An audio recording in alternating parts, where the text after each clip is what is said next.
1997년 8월 31일 늦은 밤 파리 시내를 고급 벤츠차가 질주를 하고 있었습니다. 신호등을 무시하고 달리는 그 차를 뒤쫓는 또 여러 대의 차들이 같이 있었습니다.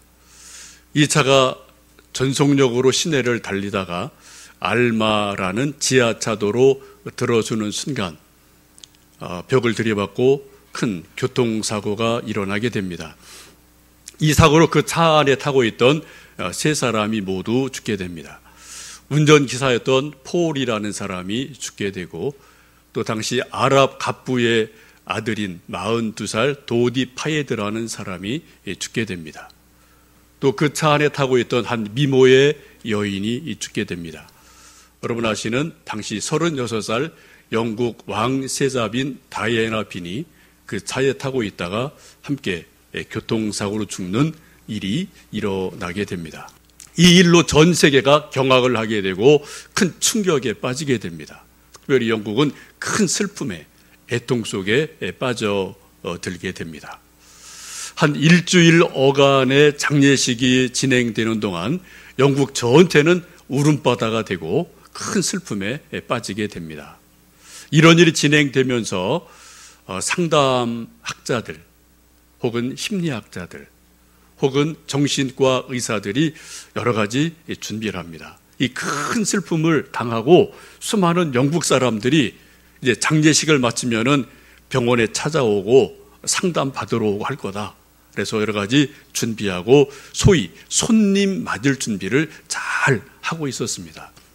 근데 놀랍게도 장례식을 마치고 한 주일, 두 주일 시간이 지났는데 오야 될 손님들이 오지를 않는 거예요. 오히려 평상시 병원을 찾던 그런 우울증 환자들도 반이나 뚝 떨어져서 오지 않는 이상한 현상이 일어나게 됩니다. 이것을 보고 수많은 사람들이 왜 그럴까? 당연히 우리 상식적으로 보면 이 큰 슬픔을 충격을 받았기 때문에 많은 사람이 와서 상담을 받고 심리치료를 받고 약을 먹어야 될 터인데 오히려 반대 현상이 일어났거든요. 많은 사람들이 이것을 여러 가지 연구를 해보고 나서 놀라운 사실을 발견하게 됩니다.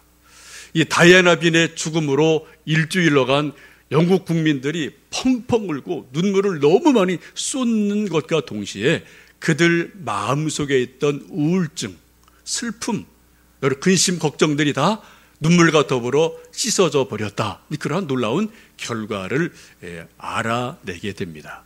그리고 이런 것들을 심리학자 이름 붙이기를 다이애나 이펙트 혹은 다이애나 신드롬이라는 그런 말을 만들어냅니다. 이것은 지금도 심리학에서 유효하게 쓰는 그러한 용어이고 개념이죠. 참 이상하죠? 큰 슬픔을 당하고 눈물을 펑펑 쏟으면은 사람이 더 우울해질 것 같아요. 더 힘들어질 것 같아요. 그런데 반대 현상이 일어나서 실컷 울고 났더니 사람들 속이 시원해졌다, 개운해졌다. 그래서 우울증이 사라졌다. 그러한 놀라운 일들이 일어나는 것을 봅니다. 눈물에는 역설이 있습니다. 눈물에는 정화시키는 놀라운 힘이 있음을 이런 일을 통해서 우리가 볼 수가 있죠. 우리 세상의 사람들은 할 수만 있으면 울지 않으려고 애를 씁니다. 그래서 애들 울면 엄마 아빠가 울지 마 달래고 또 뭐 사탕을 주고 그래요. 어른들도 마찬가지죠. 누가 울면은 울지 말라고 자꾸 옆에서 또 권면하고 자꾸 도닥여 주는 게 있습니다. 즉시 정상적인 일입니다. 우리 크리스마스 캐롤 부를 때 그런 노래 있죠. 울면 안 돼, 울면 안 돼. 산타 할아버지는 우는 애들엔 선물을 안 주신대 라고 노래 부르면서 울지 마. 산타 할아버지도 우는 애들을 안 좋아해. 선물 안 줘. 라고 우리가 캐롤을 부르기도 합니다. 또 세상에서는 사람들 좀 울지 않고 웃기게 만들려고 TV에서 많은 프로를 만들죠. 웃으면 복이 와요. 되게 유명한 프로였었죠. 또 수많은 개그맨들 나와서 이렇게 저렇게 하여튼 어떻게 하든 사람들 좀 웃게 만들어 주려고 이런저런 애를 쓰고 수고하는 모습 우리가 볼 수 있습니다. 이게 좋은 거예요. 근데 여러분 성경을 잘 잘 읽어보시면 성경에서 웃어라, 웃어라, 웃으면 복이 온다. 여러분 그런 것 읽어보신 적 있나요? 저는 아직 읽어보지를 못했습니다.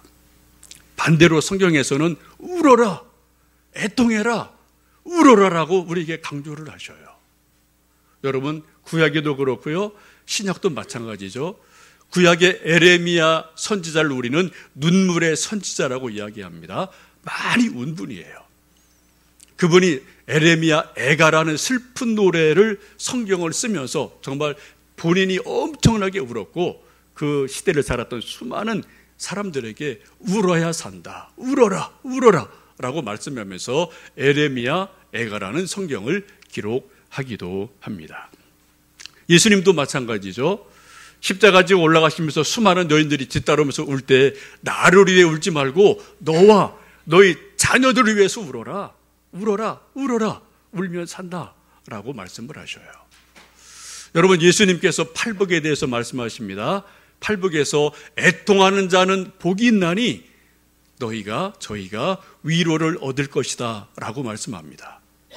예수님 말씀하시기를 웃는 자는 복이 있나니 너희들이 행복할 것이다, 그 말씀 안 하셨어요.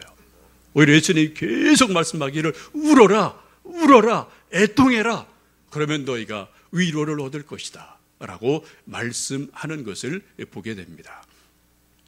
구약 성경이든 신약 성경이든 계속 흘러가는 하나의 중요한 흐름은 웃어라 라는 것보다는 울어라, 애통해라, 그러면 하나님이 함께 하신다, 위로하신다라는 메시지를 우리가 성경 속에서 받게 됩니다.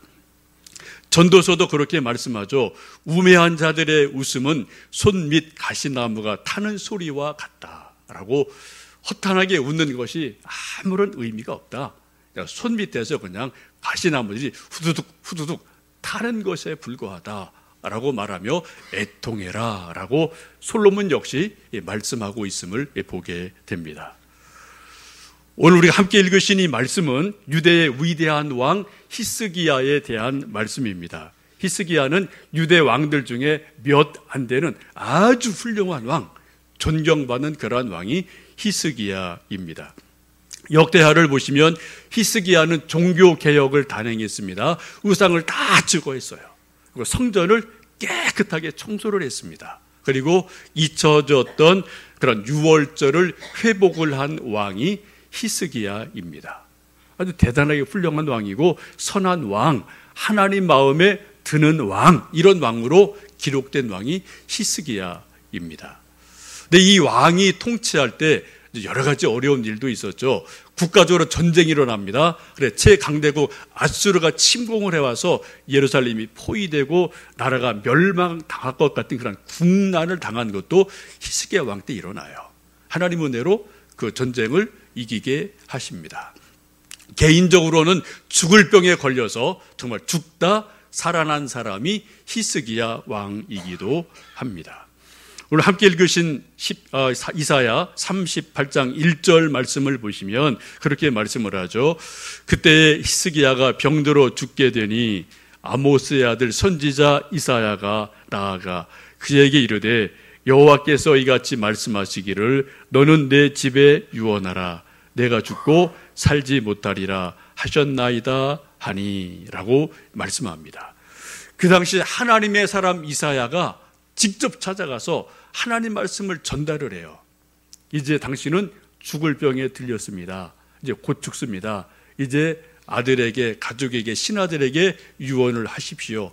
인생 정리하십시오라고 하나님의 말씀을 통보를 하게 됩니다. 아마 이사야가 깜짝 놀라고 충격을 받았을 거예요.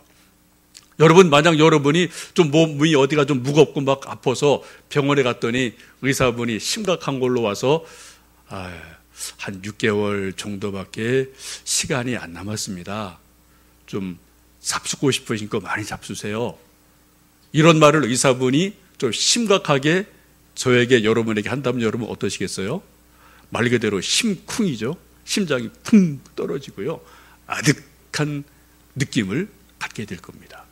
지금 그거보다 심각한 일이 히스기야에게 일어난 거예요. 하나님의 선지자가 직접 와서 죽을 병에 걸렸습니다. 하나님이 당신에게 유언하라고 하십니다. 빨리 정리하세요. 라는 메시지를 전하게 됩니다. 여러분, 이때 이 메시지를 들은 히스기야가 어떻게 반응을 했습니까? 2절 말씀에 그렇게 말씀하죠. 히스기야가 얼굴을 벽으로 향하여 여호와께 기도했다라고 성경은 말씀합니다. 의사를 부르지 않았습니다. 병원에 달려가지 않았습니다. 살려달라고 소리치지 않았어요. 가장 먼저 행한 것은 그 메시지를 듣고 얼굴을 벽으로 향하여 돌리고 하나님 앞에 전심으로 기도했다라고 성경은 말씀하고 있습니다. 인생이 살고 죽는 것이 사람에게 달려있지 않다는 것을 히스기야는 안 거죠.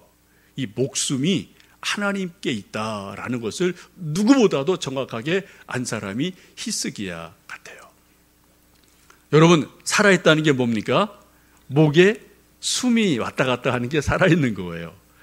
지금 저도 숨을 쉬고 있고 여러분도 다 숨을 쉬고 있습니다.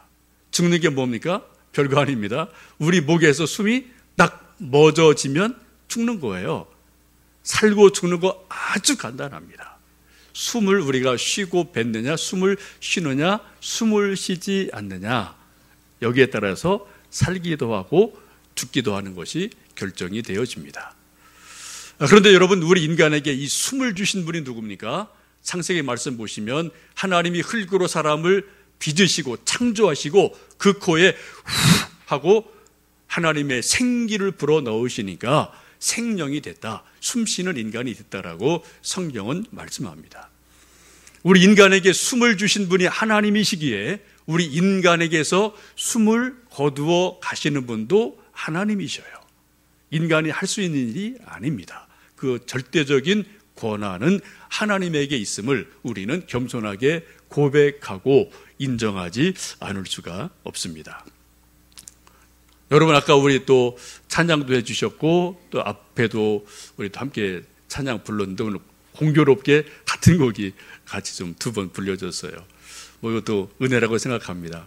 거기 가사 보시면은 나 호흡이 있을 동안에, 나 생명이 있을 동안에, 우리 몸에, 우리 목에 숨이 오고 갈 동안에 우리가 이 일도 하고 저 일도 하는 거예요.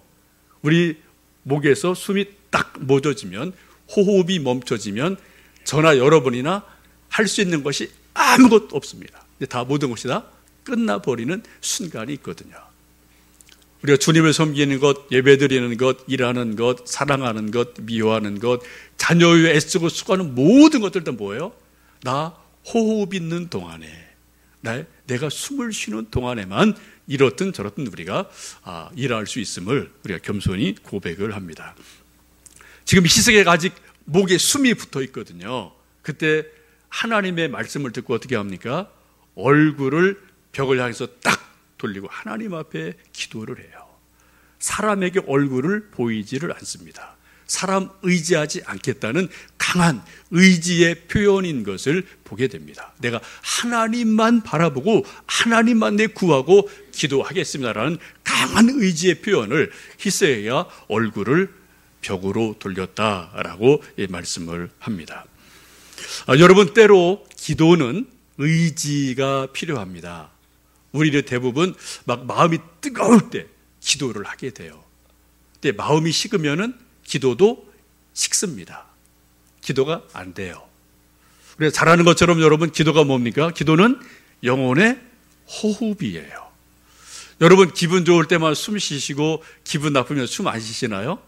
아니죠. 똑같습니다.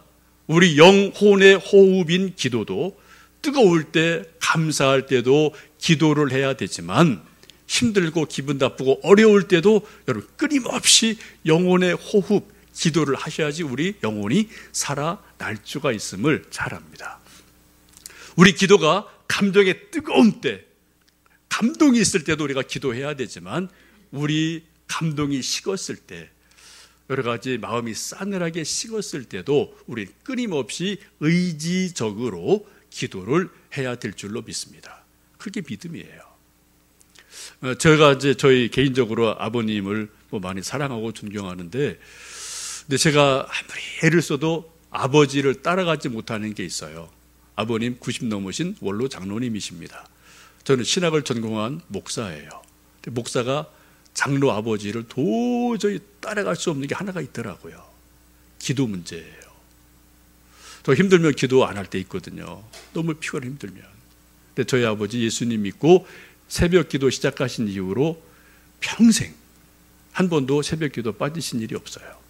눈이 오나 비가 오나 뭐 일이 있든 일이 없든 하여튼 하나님 앞에 작정한 것을 끝까지 다니시는 교회는 주일에도 새벽 예배를 드려요.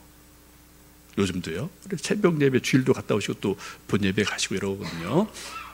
근데 그걸 보면서 이거 저는 도저히 따라가지 못하는구나 그럴 때가 있습니다. 참 죄송하지만 추석이나 설 이런 명절 되면은 그때 좀 뭐 고향을 가지 않습니까? 그때 아버님 명절 때도 새벽 기도하면은 교회 가셔요. 저는 그때 이제 모처럼 쉬는 시간이에요. 제가 아무리 봐도 아버님을 따라갈 수가 없는 그런 게 있더라고요. 늘 뭐 그분이 마음에 감동이 충만하겠습니까? 아니요. 의지가 있거든요. 기도를 향한 의지, 하나님의 뜨거운 의지가 저보다 훨씬 더 강력한 걸 제가 보면서 참 부끄러울 때가 종종 있습니다. 시편 57편을 보시면 다윗이 그런 고백합니다. 하나님이여 내 마음이 확정되어 싸우니 내가 새벽을 깨우리로다. 이게 뭡니까? 의지적인 결단을 하는 거예요. 하나님 내가 새벽을 깨우겠습니다. 내 마음이 확정됐습니다 라고 말하면서 내가 새벽을 깨워 기도하겠습니다라고 다윗이 고백하는 것을 우리 시편에서 여러 번 보게 됩니다. 혹시 우리가 가끔 살다 보면 나 지금 기도할 기분 아니거든, 나 지금 교회 갈 기분 아니거든, 나 건들지 마, 이런 걸 우리가 말할 때도 있고 얼굴로 누구한테 표현할 때도 있어요. 여러분 바로 그때가 기도할 때임을 아시기 바랍니다. 바로 그때가 교회를 어쨌든 가셔야 될 때예요. 정말 중요한 거예요, 여러분. 우리 기도나 우리 믿음은 기분에 따라 분명히 영향을 받습니다만은 더 중요한 것은 우리 의지가 어떻게 이것을 버텨주느냐, 어떻게 끌어가느냐, 어떻게 또 뒷받침해 주느냐, 여기에 따라서 고개를 넘을 수도 있고 고개를 넘지 못하고 매번 거기서 뭐 올라가다 미끄러지고 이렇게 반복될 수가 있거든요. 지금 히스기야는 죽는다라는 말씀을 듣고 어떻게 해요?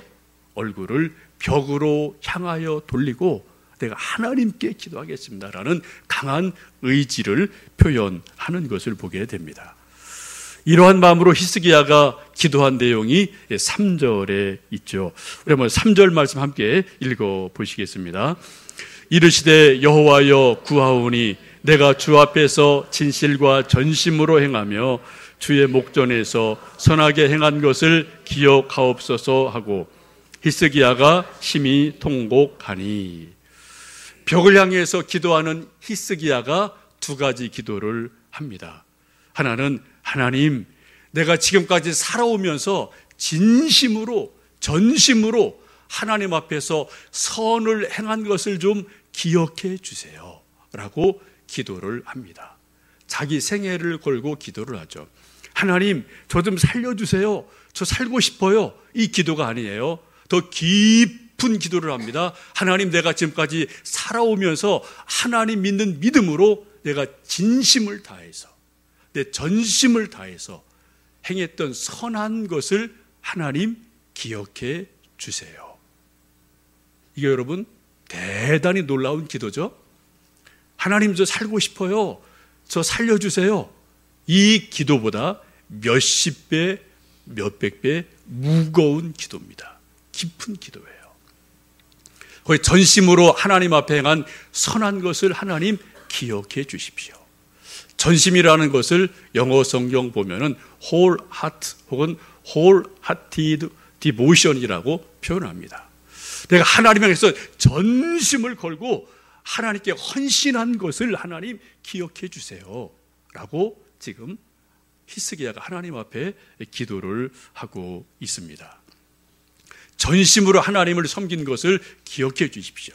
그런 것들이 종교 개혁이고 또 우상을 제거한 것이고 혹은 또 여러 가지 성전을 깨끗하게 하고 유월절을 회복하고 이런 것들이죠. 선대 왕들이 이거 다 못했던 것들은 이제 히스기야 왕이 하는 거거든요.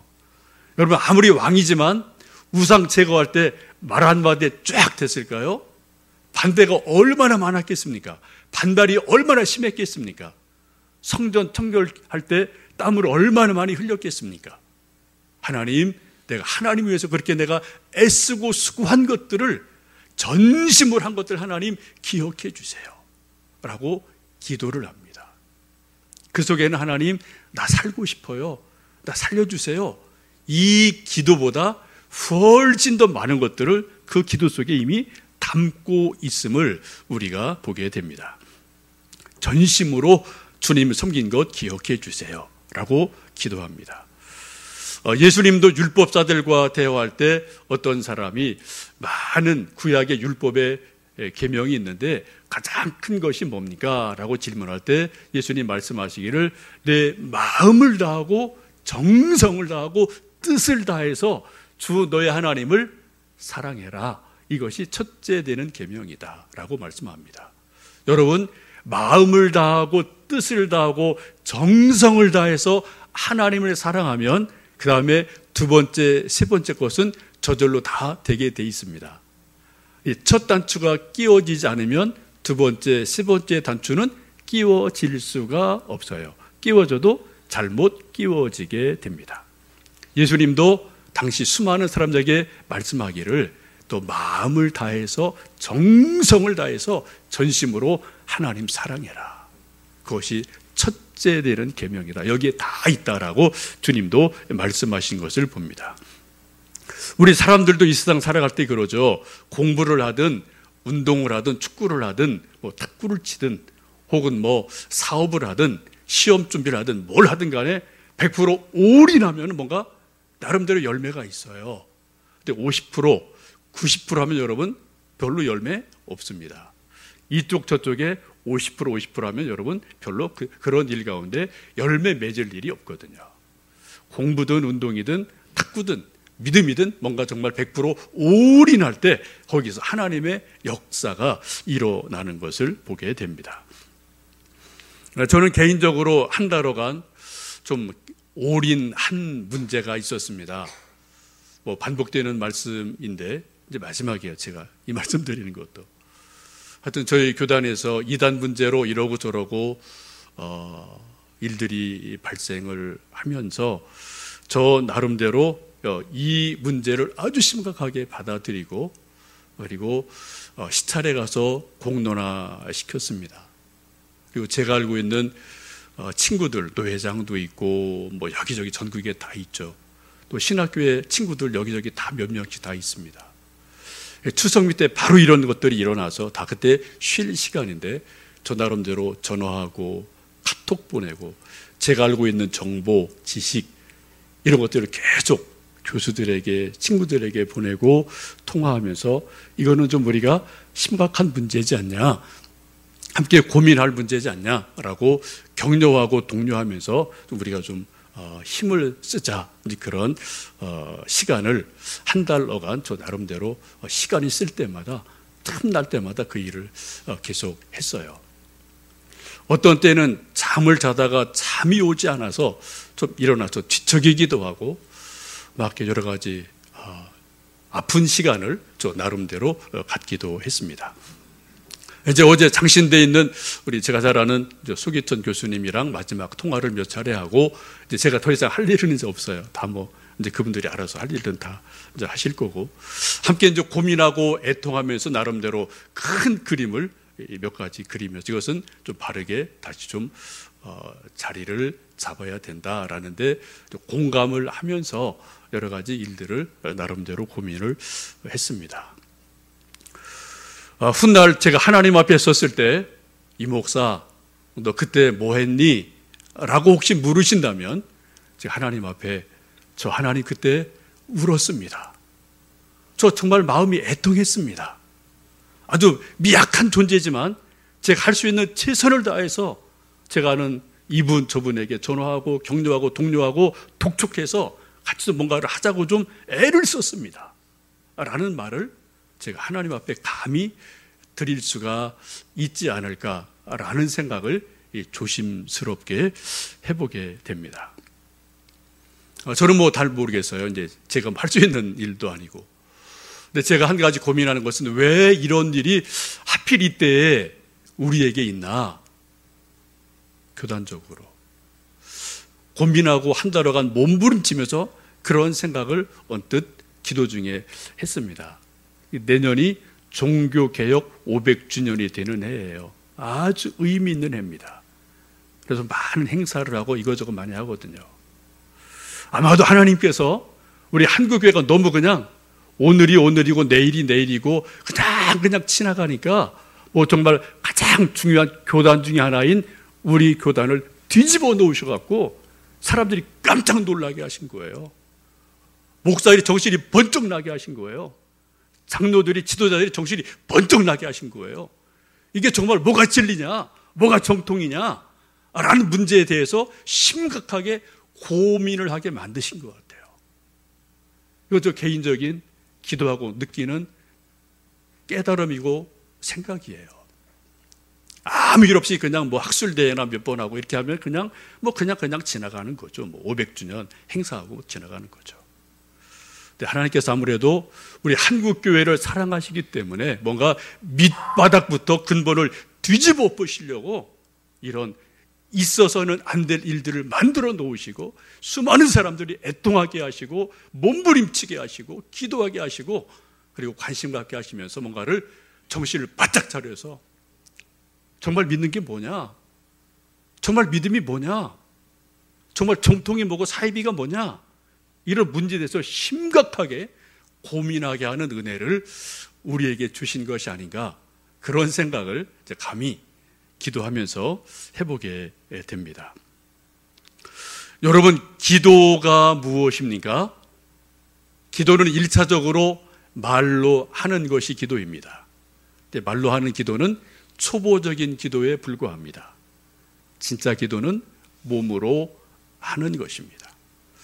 하나님의 뜻을 순종하기 위해서, 하나님이 내게 주신 사명을 감당하기 위해서 정말 내가 몸을 들이고 몸부림을 치고, 내가 100%는 못하더라도 내가 할 수 있는 한 몸부림을 치면서 뭔가 몸을 들이는 것, 땀을 들이는 것, 눈물을 들이는 것, 몸으로 들이는 것, 이것이 진짜 기도인 줄로 믿습니다. 몸을 하나도 들이지 않고요, 말로만 주여 주여 하는 기도는 초보적인 기도입니다. 이것을 예수님께서는 중언부언하지 말라고 말씀을 하셨어요. 기도하면, 말하면 몸도 드려라. 그게 진짜 기도라고 성경은 말씀을 하고 있습니다. 여러분, 히스기야가 죽음을 앞에 두고 드린 기도가 무엇입니까? 하나님, 내가 전심으로, 내가 진실로 하나님을 위해서 행했던 선한 것들을 좀 기억해 주세요 라고 하나님 앞에 기도를 드리게 됩니다. 두 번째 기도는 눈물의 기도를 드리게 되죠. 그 다음 말씀 보시면은 하나님 앞에 심히 통곡했다라고 성경은 말씀을 하고 있습니다. 하나님, 제가 행했던 모든 선한 것을 기억해 주세요. 몇 가지 말씀을 드리다가 아마 어느 순간 마음이 울컥하면서 히스기야 마음속에서 눈물이 흐르고 눈에서 눈물이 줄줄줄 흘러내리는, 더 이상 말할 수 없는 그러한 일이 일어났음을 보게 됩니다. 여러분도 가끔 그런 경험 하지 않으십니까? 어떻게 좀 기도할 때 하나님 아버지 이렇게 해주세요, 이러고 저러고 해요 라고 조금 기도하다가 어떤 때는 갑자기 마음이 막 울컥해져 갖고 더 이상 말을 할 수가 없어요. 주님 주님 하고 그냥 우리가 눈물로 울먹이며 주여 주여만 울부짖다가 기도가 끝날 때가 종종 있거든요. 여러분, 이 기도 아주 좋은 기도입니다. 말을 잘하는 것도 중요하지만 눈물의 기도는 훨씬 더 좋은 기도임에 틀림이 없습니다. 신달자 시인이 있죠. 그분이 쓴 책 중에 나는 마흔의 생애 걸음마를 배웠다라는 자전적인 수필집이 있습니다. 아주 좋은 책인데요. 이 책을 쭉 읽어보다 보면은 자기 신앙에 대한 고백들이 여러 가지로 좀 고백되는 게 있어요. 그런 내용이 있습니다. 그분이 이제 평범한 주부였죠. 남편은 교수였습니다. 아주 수십 년 전 이야기죠. 어느 날 집에서 신달자 시인의 생일날 남편과 함께 국수를 서로 이렇게 먹고 있다가 갑자기 남편이 윽 하더니 그냥 꿍 넘어진 거예요. 뇌졸중이 온 거죠. 그때부터 이제 이분의 고난이 시작이 됩니다. 삼중고 고난이 일어나요. 남편 병수발을 해야 됩니다. 그리고 또 딸린 아이들 셋이 있는데 그 세 아기를 다 돌봐줘야 돼요. 홀 시어머니 모시고 있었는데 홀 시어머니를 또 다 수발을 들어야 돼요. 이 세 가지를 한꺼번에 남편이 쓰러지는 바람에 그에게 확 몰려오는 인생의 무거운 짐이 됐습니다. 이분이 남편을 병원에 데리고 왔다 갔다 하고 애들 돌보고 시어머니 돌보고 살림하고 정말 이렇게 하면서 몸과 마음, 영혼이 완전히 만신창이가 돼서 더 이상 견딜 수 없는 그러한 지경에 이르게 됩니다. 어느 날 병원에 있는 남편을 좀 돌봐주다가 이제 좀 시내를 나오고 걷다가 제가 책을 보니까 대학로 같아요. 근데 거기 성당 하나 있는 것을 보고 성당에 들어가서 뒷자리에 앉아서 기도를 시작합니다. 저 앞에 십자가가 보여요. 그리고 기도를 조금 하다가 주여 라고 부르는 순간 이 속에서 그동안 쌓였던 슬픔, 애통 여러 가지 마치 우박이 쏟아지는 것처럼 눈물이 펑펑펑펑 쏟아지면서 주여 주여 주여 이 외배아디를 부르면서 눈물로 통곡하며 기도하는 시간을 오랜 동안 갖게 됩니다. 그분이 그렇게 고백을 해요. 나는 그 눈물을 흘리며 통곡하는 그 시간 내가 하나님을 만났다. 내 인생의 전환점이 됐다. 그때 그분이 그 눈물의 기도 중에서 위로를 얻고 용기를 얻고 소망을 얻고 다시 정신을 차리고 이제 공부를 합니다. 대학원을 가요. 그리고 교수가 됩니다. 그리고 우리가 잘 아는 수많은 좋은 글들을 여기저기 남겨놓은 그러한 좀 아름다운 삶을 살아간 그러한 분이기도 하죠. 여러분, 뜨거운 눈물을 흘려보신 때가 언제입니까? 내가 아파서든 억울해서든 원통해서든 감사해서든 자식 때문이든 돈이 없어서든 무엇이든 그 이유는 관계없어요. 여러분 정말 뜨거운 눈물로 기도를 해보신 일이 언제 있으신가요? 그때 뭘 느끼셨고 뭘 또 생각을 해보셨습니까? 성경의 인물들을 보면 모두 다 위대한 사람들은 뜨거운 눈물의 기도의 사람들이었어요. 창세기 나오는 우리가 잘 아는 하갈도 집을 쫓겨나죠. 광야에 갔습니다. 물 떨어지고 떡 떨어졌어요. 오갈 데가 없어요. 그때 이스마엘을 저쪽에 눕혀놓고 방성되고 겠다라고 성경은 말씀합니다. 하나님이 눈을 띄워주셔서 샘을 주시고 살 길을 보여주셔요. 한나도 자녀가 없어서 여러 가지 시련당하고 아픔이 있죠. 그때 울며 애를 씁니다. 성막에 가서 뜨겁게 눈물을 흘리고 기도할 때 하나님께서 그 눈물을 보시고 그에게 귀한 생명을 허락하시는 것을 봅니다. 예수님도 겟세마네에서 기도하실 때 뜨겁게 눈물을 흘리며 기도하셨어요. 복음서에는 예수님이 눈물을 흘리셨다는 말씀이 정확히 없지만 히브리서 5장을 보시면 이렇게 말씀합니다.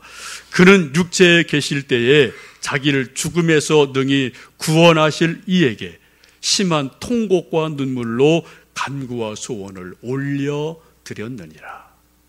십자가를 앞에 두고 어떻게 해요? 심한 통곡과 눈물로 자기 마음을 사명 감당하기 위해서 하나님 앞에 통곡하며 눈물로 기도하셨다라고 히브리서는 예수님의 기도를 말씀을 합니다. 우리가 일상생활 할 때 눈이 좀 건조한 분들이 가끔 있어요. 연세 드시고 좀 건조하면은 눈이 뻑뻑합니다. 좀 사물이 잘 안 보이죠. 그때 인공 눈물을 넣으면은 좀 눈이 깨끗해지고 좀 잘 보이고요. 또 여러분 뭐 가끔 기도해 보실 때 또 이런저런 일 때문에 뭐 슬피 실컷 울고 나면은 눈이 깨끗해진 느낌이 보여요. 세상이 깔끔하게 보이는 일들이 있습니다. 우리 영혼도 마찬가지 같아요. 우리 영혼이 눈물이 없으면은 뻑뻑합니다. 힘들어요. 근데 우리 영혼에 눈물이 있으면 눈물이 우리 뻑뻑한 것을 다 씻어내요. 그래가지고 선명하게 뭔가를 보게 해요. 하나님을 보게 합니다. 사람을 보게 합니다. 내가 할 일을 보게 하십니다. 그리고 기도하게 하시는 일들이 눈물 흘릴 때 일어나는 것을 뭐 여러분 다 나름대로 경험을 해 보셨을 겁니다. 16세기 분으로 이제 많은 신비 가이기도 하고 좋은 글을 많이 남겨서 후대에 많은 영향을 끼치는 영성가로 이냐시오라는 분이 계세요. 뭐 제가 개인적으로 좋아하고 뭐 책도 좀 쓰고 또 배우고 싶은 분 중에 한 분이기도 한데, 그분이 쓴 여러 가지 책 중에 이제 영성일기라는 것이 있습니다. 영성일기가 뭐 요즘 있는 게 아니고 이건 뭐 아주 오래전부터 있던 기독교 전통이거든요. 근데 그분이 쓴 영성일기를 보면은 어떤 날은 딱 세 마디예요. 눈물, 눈물, 눈물. 그게 그날의 일기예요. 하루 종일 울었다는 거예요. 하나님이 너무 감사해서, 내가 너무 애통해서, 십자가가 너무 감사해서 하루는 그냥 눈물, 눈물, 눈물 이렇게 마감하는 그런 영성일기가 아주 많이 있거든요. 여러분, 뜨거운 눈물은 하나님의 마음을 감동시킵니다. 히스기야가 얼굴을 벽으로 향하여 들고 하나님, 내가 행한 선한 일을 기억해 주세요 라고 기도하고 뜨거운 눈물을 흘리며 기도했을 때 이사야를 통해서 기도 응답을 주십니다. 이렇게 해주시죠. 내가 내 기도를 들었다. 내가 내 눈물을 보았다. 내 눈물을 보았다 라고 말씀하시며 15년의 생애를 더 하시는 은혜를 주시는 것을 봅니다. 여러분, 가을이 깊어가는 아름다운 계절입니다. 기도하실 일이 많겠지만 그렇게 말씀드리고 싶어요. 여러분, 하나님, 내게 눈물을 주세요. 내 눈에 눈물 좀 있게 해주세요. 내 영혼에 눈물 좀 있게 해주세요. 애통하는 마음 좀 있게 해주세요. 그러한 기도를 여러분, 이 가을에 좀 많이 하셨으면 좋겠어요.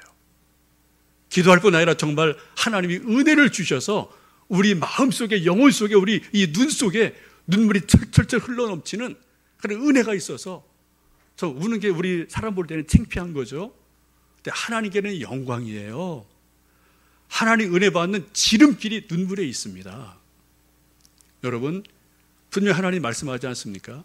내가 내 눈물을 보았다 라고 말씀하시며 생명을 연장시켜 주십니다. 시편 126편에 말씀합니다. 눈물을 흘리며 씨를 뿌리는 자는 기쁨으로 단을 거두리로다. 눈물을 흘리며 씨를 뿌리는 자는 정녕 반드시 기쁨으로 단을 거두리로다 말씀하십니다. 함께 기도하겠습니다.